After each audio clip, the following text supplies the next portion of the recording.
on track, but what we're going to speak now is about things that happen off track, and particularly in schools, to get people into motorsport in different ways. I'm joined by Claire. Claire, introduce yourself, tell us about yourself. Hi, I'm Claire Baillie. I am Hayden's mum, go-karting mum, and also a primary school teacher up in Scotland.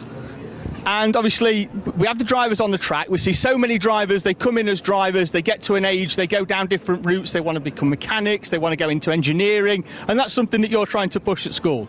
Yeah, well, obviously went into, didn't know much about motorsport, and Hayden just got the bug, and I really noticed the potential for STEM in terms of, you know, bringing it to life through go-karting.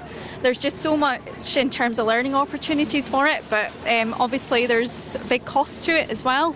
I've been in touch with Adam at STEM on Track, and I've been watching his journey.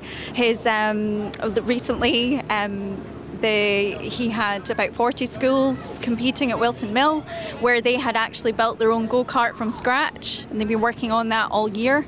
It's something that I would love my school to do, but obviously it's a big cost. It costs about $4,000 for one kart for 30 kids to be involved.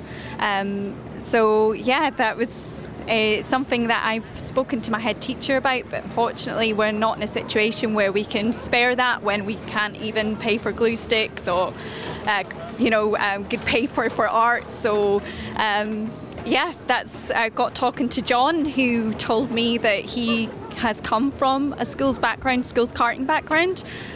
So yeah, fingers crossed. I mean, I'm just hoping that someone's listening and maybe willing to help us out. I mean, it's a big thing, isn't it? You know, you have your core subjects, but you're always going to have a mixture of pupils, and some people they want to go down a more academic route. Some are going to want to go down the engineering route, which isn't a mainstream school sort of subject. But I think it's really good that we can get loads of kids involved doing that sort of thing. Yeah, well, recently I have been involved with being the STEM lead for my school.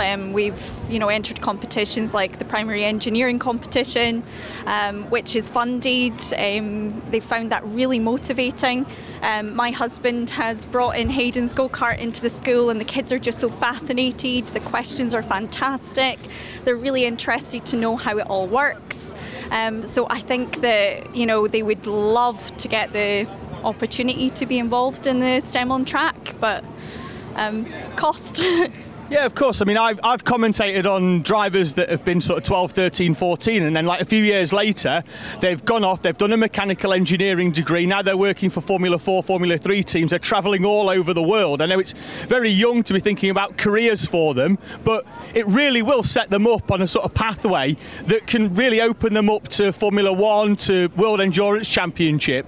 And, if we can get some kids on that sort of pathway, it'd be wonderful, wouldn't it? We want more kids to want to be racing drivers rather than famous footballers. Let's go for that. Absolutely. Are you going to be a famous racing driver? Yes. Wonderful. That's Hayden, that's his mum Claire, and hopefully we can get some support towards their STEM at their school. As you might guess, we're at a kart track.